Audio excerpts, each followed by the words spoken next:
So Haralds, yes, amazing job. So 2 countries already, 2 Baltic countries under your lead, 10 people in Latvia, 5 people in Lithuania. Can you briefly name the functions they're doing in-house, what they're doing, those people? The main core functions? So yeah, I start with Latvia. We have a debt collection team that's actually with 3 people. We have experienced lawyer that worked in debt collection before for years, and yeah, she's head of legal team. I could mention also a name. I don't know if that's necessary, but yeah, Malvina Yeah, sure, I can do does a really good job, and we see how much has debt collection improved in Latvia, and also now she's in Lithuanian market helping. So we see that yeah, everything looks safe in both markets.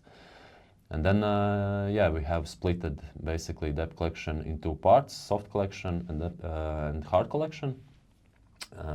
We implemented this kind of strategy, I think 2 years ago or something, and we see that it's working. So basically, soft collection person is responsible for the small delays, and we see that it's super important to be the first one that calls client when there's just a couple of days delayed payment, and yeah, work with those clients. And this is the first, I would say, stage when we can see if the delay is pattern or there's some red flags straight away in small delays. And then there's hard collection person that yeah, works with restructuring the agreements or refinancing farmers to other companies or in-house refinancing. So it's splitted and it works well. And yeah, if we are talking right away about Lithuania, it's kind of similar, but it's not that big of portfolio, so we haven't splitted soft collection, hard collection yet. But Malvina, like I mentioned before, she's also involved in Lithuanian market, so she kind of covers that hard collection part there as well. Okay, great. I guess debt collection is a big part of the business, very responsible and serious topic. But overall, some people may be not familiar with LANDE. They don't really know how the company is structured. We operate across 4 markets, but you run 2 of those. So you're actually doing all of the functions in-house, right? So full cycle marketing, sales, accounting, legal. That's all done in each country separately, right? Or yes, except in Lithuania we have also outsourced lawyer that helps by, I don't know, helping whatever we need. So she works closely with Malvina, because for her also that is similar, of course, market, but still we want to make sure that we know everything about the market, about the legal stuff and debt collection and everything. So that's the only outsource I think we have in those markets. okay. Everything else is in-house. Yeah. Well, how did your loan origination policy change during those 5 years? First, and I think the most important thing is that we realized what kind of loan types or pledges doesn't work, or it's, I don't know, the debt collection doesn't go as fast as we want to. So everyone knows that's harvest pledges, future harvests. So we have stopped doing that. Also cattle pledge. So in which year approximately the changes, or do you remember? I think it was right after COVID times, so that could be 23, yeah, something. So yeah, we learned our lessons. We have stopped doing it in Latvia and Lithuania. Maybe if the times changes, we get better partners or something that we can somehow adapt those pledges. We could somehow in the future maybe get back to it, but not for now. It's too high risk, right? Yeah, for now it's too high risk, and actually we're always improving also the pledges we have. I mean, there are some kind of restructured clients that we're not even okay pledging land, but we take extra as I don't know, guarantors or whoever, and sign also the schedule and agreements to the notary. So that's give some kind of bigger impact and paying culture to the client in the future. If we saw that, okay, this client is struggling with even if the delay is small, but we see that it goes on and on, that yeah, next time we restructure the client more safe way. It looks like so the policy is in general going stricter Yeah, year by year. 100%. Yeah. But the volumes, do they drop? Do they grow? The They grow, yeah, of course. they grow, so the policy is stricter, but still you manage to grow. Yes, yeah. With high quality. That's true, yeah. We have issued more, and the amounts, if you mean the average amounts we have issued, it's still bigger, yeah, than it was. I think it's average now in Latvia 35,000 something. And I remember when we started the first 2-3 years, yeah, even though the amounts were small, it wasn't safe enough with the pledges. So now it's, I think, on the right direction, that the pledges are more strict, more serious. Yeah. Yeah. What do you think is the key for success? So the policy is stricter, and usually we would expect so fewer loans go through the scoring, and you can sign less deals, but you still manage to issue more loans. What is the key success factor here?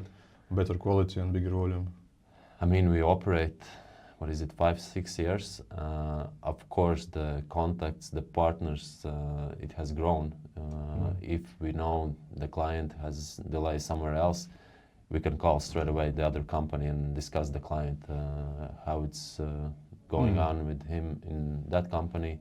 If we are the only ones that he's delay on or whatever. So we have contacts, and overall the market is more mature. So yeah, I think we have also cracked the code, talking about those clients with other companies, because it's actually a lot they are involved with. It's not only loan companies. It's also fertilizer sellers, machinery sellers, or whatever. So they work with all of them. If I don't know, 5 companies says everything is fine, he's just struggling for, I don't know, 1 week or 1 month because of the subsidies, because it's delayed, then we know that it's okay. Okay, but what are you doing actually in terms of marketing to get the clients? What kind of activities? Is it only advertisements or something else maybe? How do you build this brand awareness on those markets? There are a couple of channels where we get the clients, the regular marketing, digital marketing. So yeah, I mean, just marketing, but it's not all. It's also, we get clients from brokers. We have partnerships with brokers, with fertilizer sellers, machinery sellers. So yeah, big companies, I mean, Stocker, Dojus, whatever. If the client is buying a tractor or whatever, we get those applications also. So they already know that we are the fastest team that can provide the loan. Yeah, we compete with the banks. So it's also important that many clients, they do those state-backed projects. So that means that many times they don't need actually the bank, because they are not planning to pay the loan in the long term. So they know that 40, 50, 60% is covered by the state, and they only need the missing 40, 50%, sometimes even less, because they have their own money. And they know that they don't want to do the long 2-3 month application process with the bank, so they know already LANDE. And also those sellers, they know that, okay, this is the client that could fit LANDE, and they send the applications to us. So it's more channels, yeah. It depends also on seasonal, what do you say, like...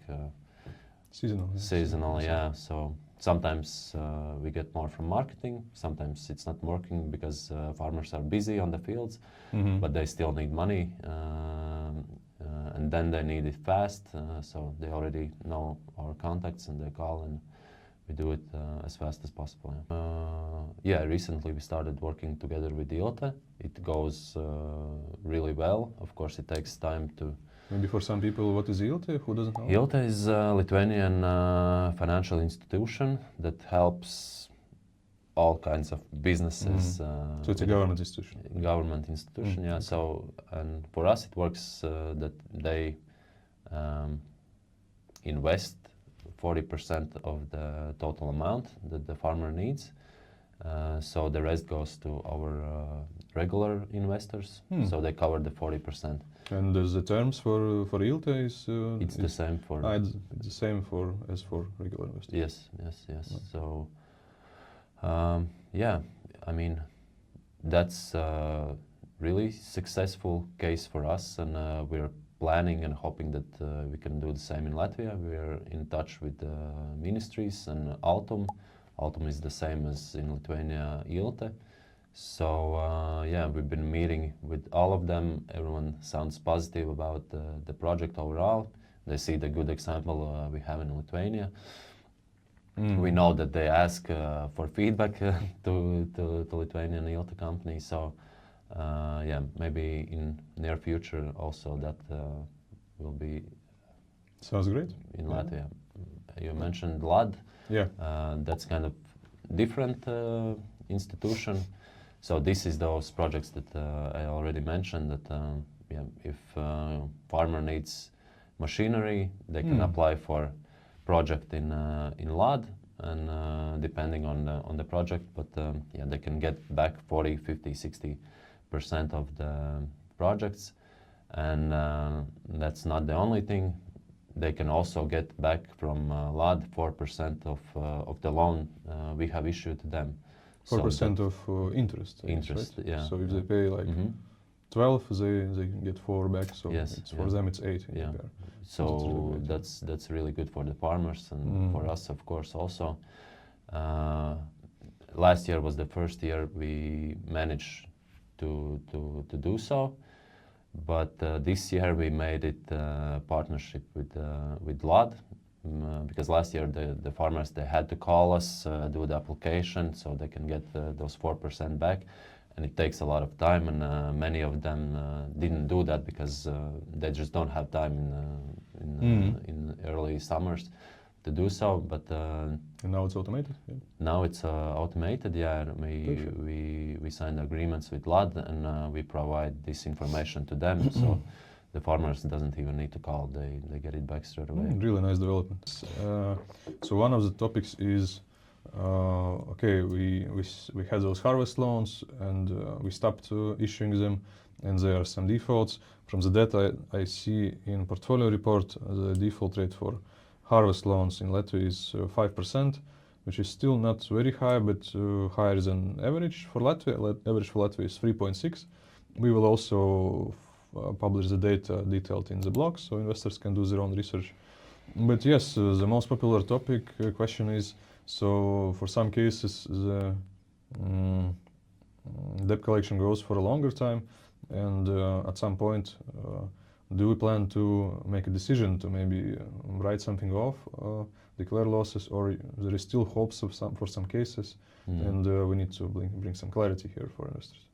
Yeah, that's a hot topic, and we also, of course, think about it all the time. But at this point, we see that even those 3, even 4 years old defaulted clients, we are getting some money back. So we don't have those clients that we haven't gotten anything back yet, or I know we are in touch with bailiffs anyways.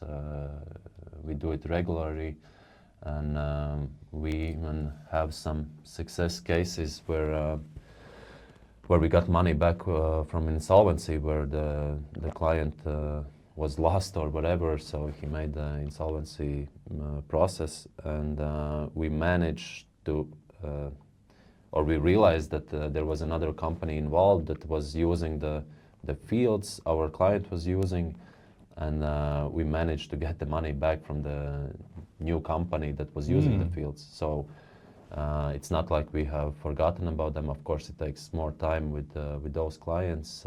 But if we are in touch with bailiffs and they see that it's possible to do it, then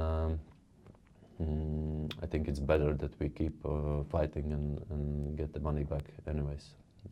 Of course, yes, but I also believe that 5% is still not very high default rate, and Yeah. if you decide it's time to write something off, it's a right thing to do, and we don't need to be scared to do it, because we are an investment platform. Overall interest rates on average are 12% plus additional cashbacks possible for investors, and if we write off, I don't know, 2% or 1%, it's still a very decent result. In the I long agree, run. yeah, but I think that says something about us, that we are really into that to get the money, investors' money back. I mean, we are fighting till the end and trying to find very creative ways how to do it, and yeah, we're not forgetting about those clients also.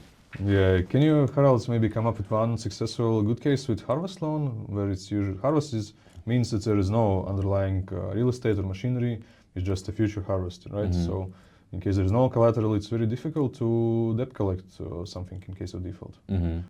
Yeah, there was a client, actually a really old one of the first ones we had.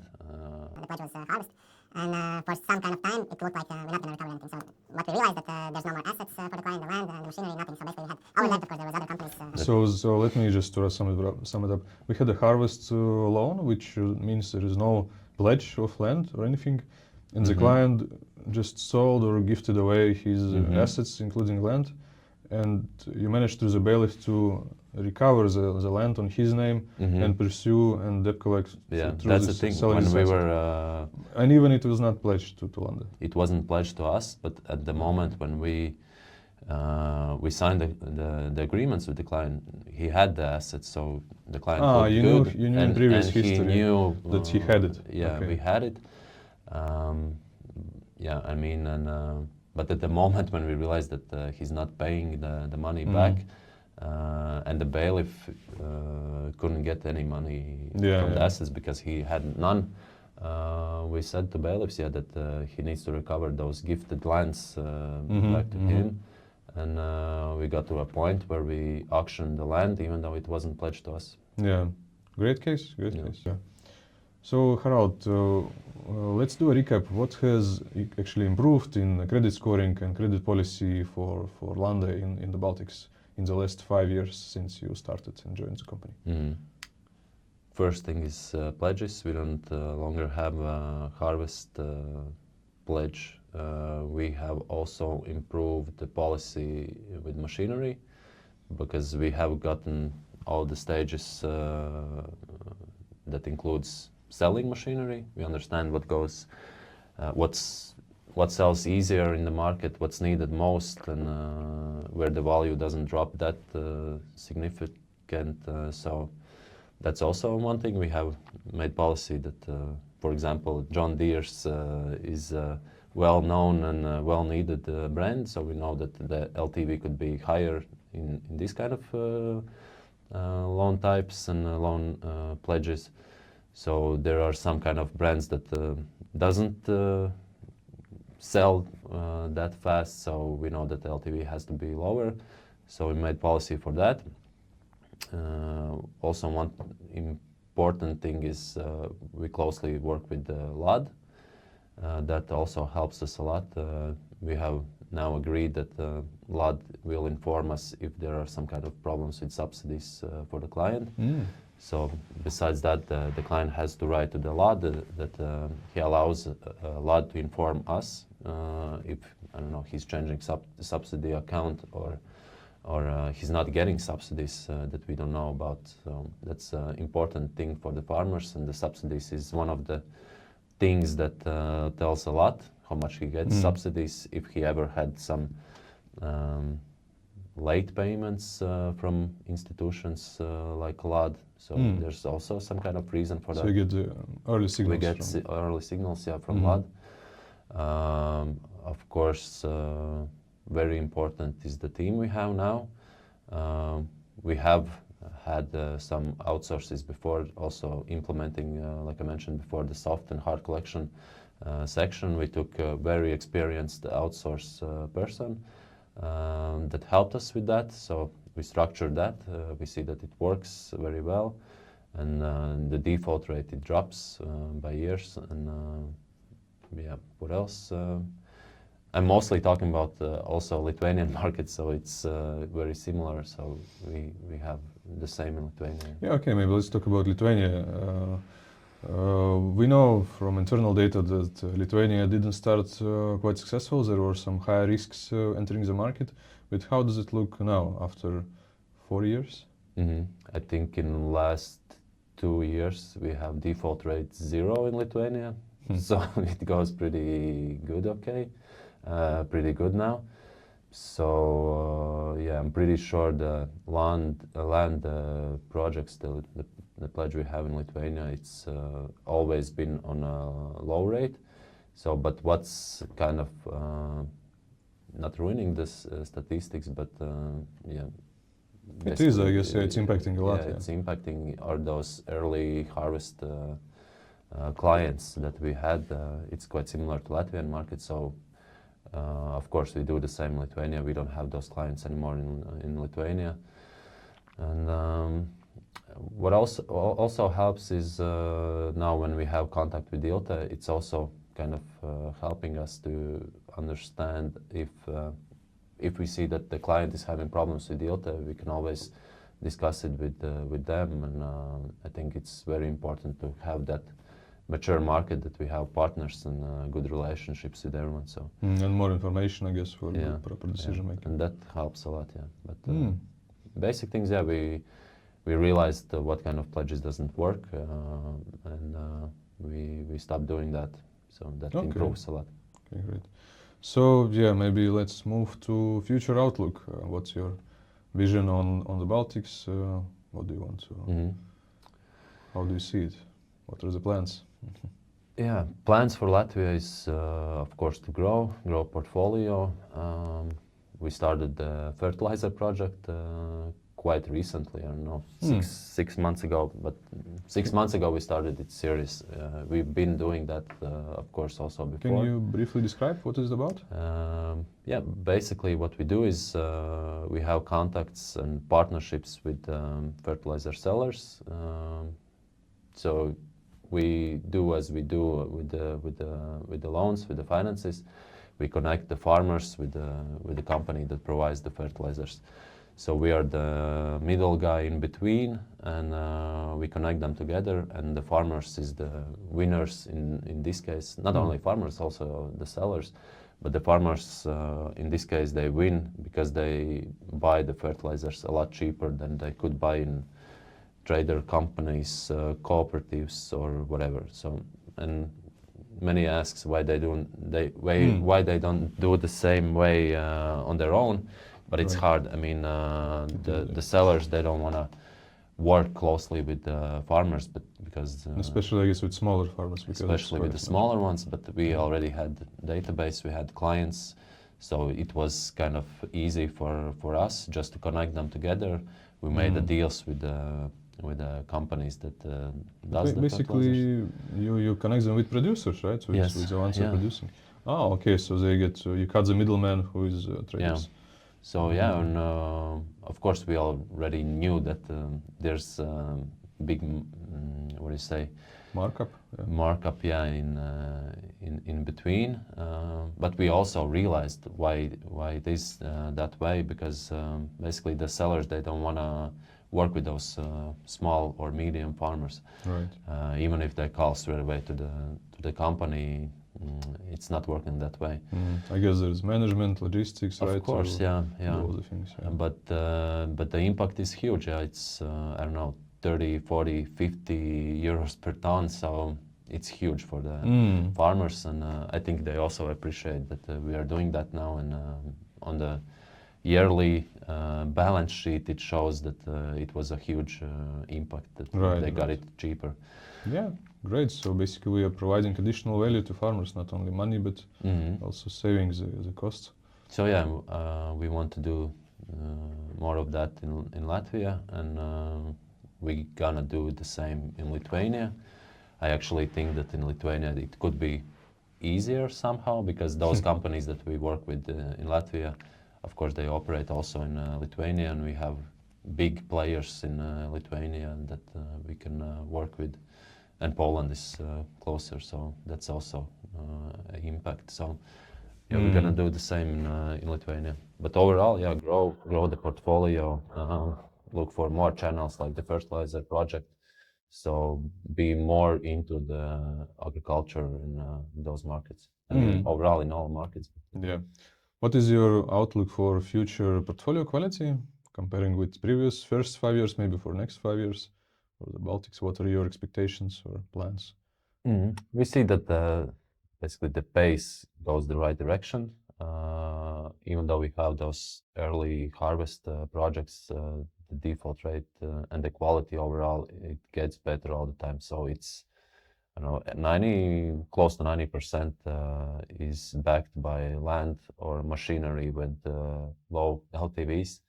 That tells a lot, and I think in the early years we had like 40%. I think the harvest clients.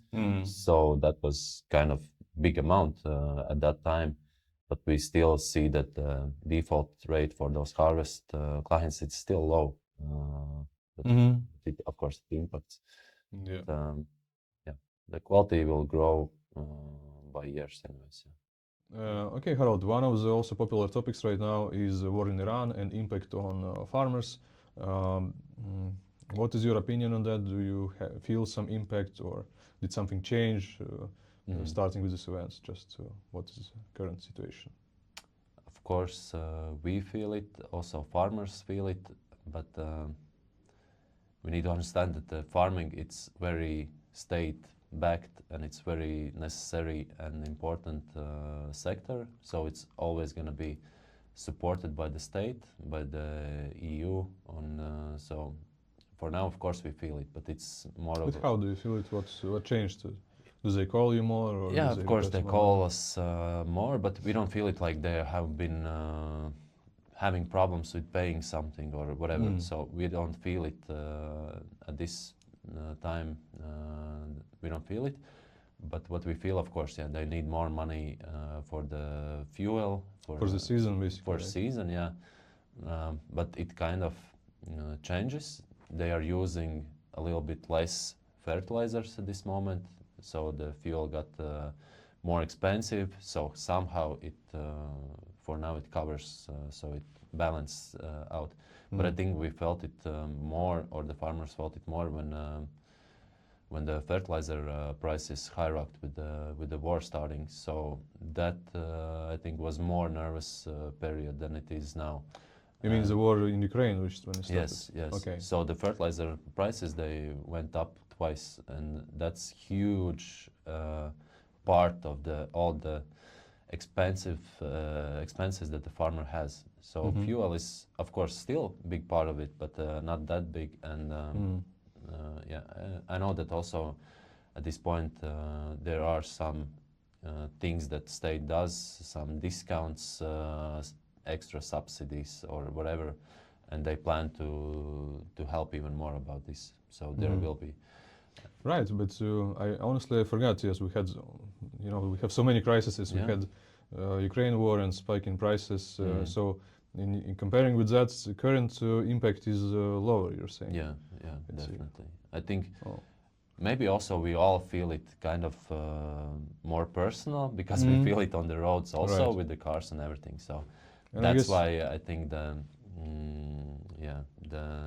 talkings are more about the fuel prices, but the farmers felt it even more when it was fertilizer crisis. And I guess that it was less supported than now. Yes. The fuel is. Yeah. But somehow they were supported when they had problems paying, so they could apply for the state to help them. With, but no discounts for fertilizer, no right? discounts. Like discounts right now for nothing, fuel. yeah. But so yeah, it makes sense, because right now the topic for fuel prices is all over media, and it's much more than I don't remember. Because it impacts all of us. Farmers were just part of the world at that time when the fertilizer crisis. But actually, that crisis impacted them more, and we still went through it. And I think they still feel it from that time. Right. So it had an impact, and we see that portfolio quality is still performed quite well, considering all those previous crises, which were more impactful on the farmers. And right now, this one. Actually, yes, I think in my head, it's also, I get asked much more about this topic, even from investors and influencers. But speaking with business people, we feel that the impact is less than people are worried about this topic. So the worrisome is pushed from the media perspective much stronger than it is in reality, I would say. Also, from my perspective, at these times when it's challenging for the farmers, they also get smarter. They take the money when they need it. When it was everything was fine, the prices for the fertilizer were low, grain prices were high. I think they were more, what do you say? They didn't think that much. They They didn't needed calculate a so new much also. tractor. They took the very new one, very nice one or whatever. So at this time they are smarter. They think twice or 3 times even. So and also the factor that we have implemented all those things that I mentioned about debt collection. We updated the scoring. So those 2 sides are smarter at this time, and investors are winning on this one. So you have more cautious economically farmers and also tighter scoring policy. So thank you, Haralds, for participating. Thank you for your good job, and wishing you luck in the future developments. Yeah, thanks a lot. It was fun reflecting on what we have done and on the future plans. So in the daily rush, you don't realize how much we have done in the history. That's true. That's good. Perfect. Thank you.